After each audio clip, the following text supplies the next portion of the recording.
Chapter 44 Jaratkaru Initiates Kaundinya. Om Shri Ganeshaya Namaha. Devas and Rishis said, based on the worthiness of an individual, Brahmas have been described serially for the attainment of Ganesha. There is no doubt about it. Agni, Indra and other such words are used to address Brahmas. Puranas mention that Brahma and others that have been created from them. O Muni, how is this possible? O intellectual one, Brahma is said to be the Pitamaha, grandfather of creation. Despite this, it is said that Shambhu and other devas have also been created from him. Please elucidate. Listening to the query, the eminent Bhrushandi was happy, and to clarify the doubts, he said, this is the description of the form of the principles, tattva forms. By assuming this form, they became the form of Brahma.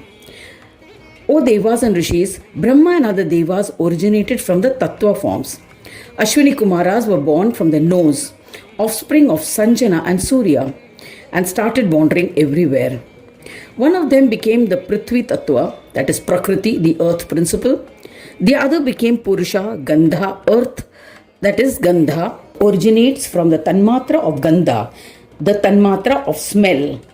Scholars believe that in this manner they came together to create the earth, Prithvi. Hence the Pandits consider them as Brahmas. Bodies of Brahmins, Kshatriyas and others are endowed with the three gunas and is earthly. These bodies were created from them. Ashwini Kumaras are the physicians of Devas. Their duties were to keep the Devas healthy. When a deceased body became healed, it becomes a new body.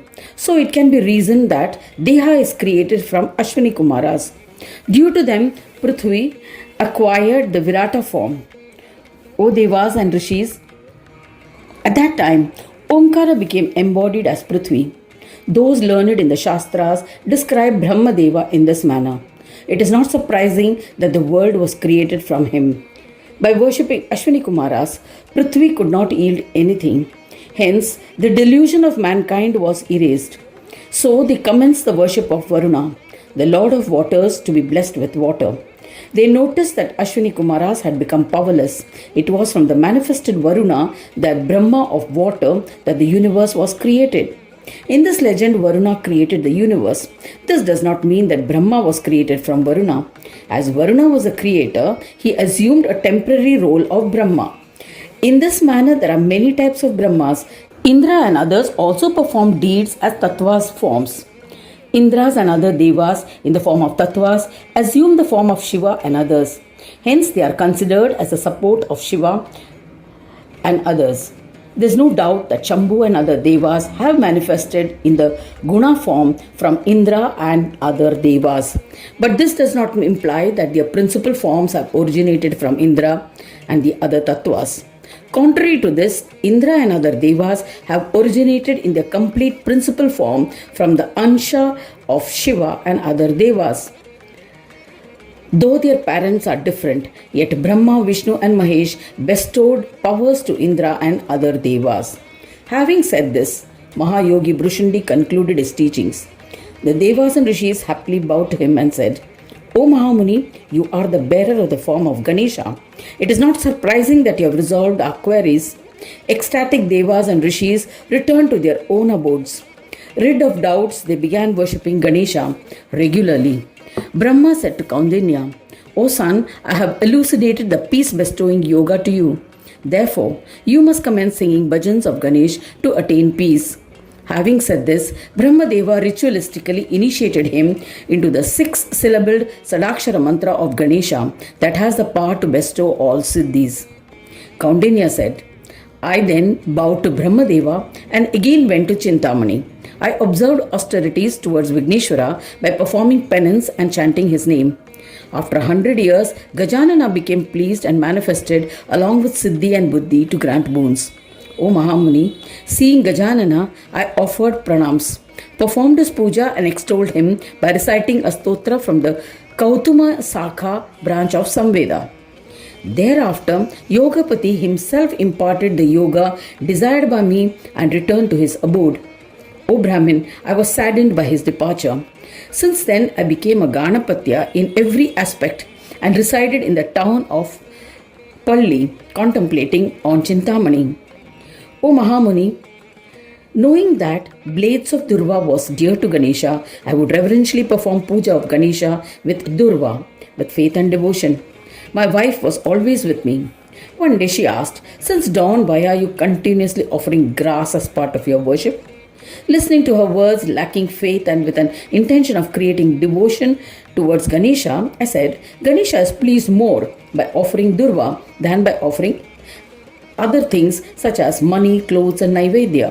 Without offering Durva, Ganesha is not satiated, and puja performed with various other offerings is rendered fruitless.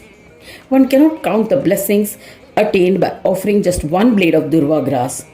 Therefore, one should perform puja of Ganesha by offering Durva with devotion." Despite this explanation, she continued to be riddled with doubts. So, to persuade her, I gave her one blade of Durva grass. I said, "Take it to Devraj Indra and tell him, 'O Lord, this blade of Durva is from the puja of Vignesh. Please give me equivalent amounts of gold. Also tell him that you will not accept more or less gold.'" She took my leave and approached Indra. He welcomed her, obeyed. Indra happily started to comply with her request. He gradually added the 3 words in his weighing scale, but he was unable to balance the weights. So he was unhappy. He invited the 5 primordial devas. To match the weight, they brought with them all the wealth from their respective abodes. The 5 gods sat on one side of the scale along with their spouses. Yet they could not achieve equilibrium. Then they added the entire Brahmand along with the people in it on one side of the scale. But they were unable to balance the weight of the Durva grass. Afraid of being cursed by me, all the distressed devas came to my ashram along with their dependents. They offered pranams to me, and a sorrowful Brahma Deva said, "O eminent Muni, due to merits earned by the offerings of one Durva grass, we have become subservient to you. O Lord, O Kaundinya, there is nothing in the entire Brahman that is as precious as one blade of Durva grass offered to Ganesha in his puja. O illustrious one, we together cannot match the merits bestowed by Chintamani for the offering of one blade of Durva grass. O Swami, we seek refuge under you forever. Command us, we shall obey all your orders." Listening to their pleas, I said to them, "O Devas, please return to your respective abodes. O great lords, I am not interested in the fruits gained through puja using Durva grass. O Mahadevas, this exercise was for my wife to realize the importance of Durva. I am your servant, please forgive me." The Devas returned to their respective lokas happily.